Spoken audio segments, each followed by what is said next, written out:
Kahit anong marating mo sa buhay, maging successful ka or wala, may masasabi at masasabi talaga ang mga tao. Kahit nga andun ka na sa moment na sobrang saya mo kasi sa wakas matutupad na yung pangarap mo, hindi pa rin talaga yan sila masaya. At sasabihan ka pang hambog at nagbago ka kasi may narating ka na sa buhay. Kahit nga pag may time na ipagtatanggol mo yung sarili mo, parang wala ka ng karapatan kasi sasabihan ka na naman na nagbago ka na. Di ko alam, minsan nakakalito talaga ang mga tao. Yung mang di mo alam kung bakit naisip ba nila yung mga iniisip nila. Wala ka namang ibang intensyon kundi maging masaya para sa sarili mo at matupad yung mga pangarap mo. Totoo naman, di ba? Kahit sino sa atin, ano man ang estado natin sa buhay, may kontrabida talaga. Ganito naman talaga ata yung buhay natin. Parang pelikula.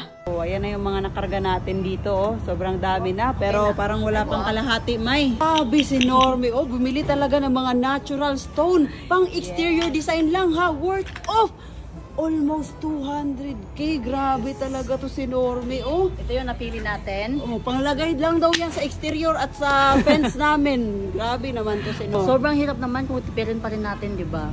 So, as long as kaya pa natin ngayon, bahala magkaigit-igit. Kakayanin.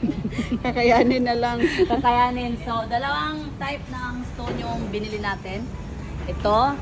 Ayan. Yung black. Black. Ito siya. Let's go. Ang ganda niya, May. Sa bahay siya idikit. Oh. Sa labas. Yeah. So, titingnan na lang nila kung ano yung magiging resulta, May, no? Excited ako.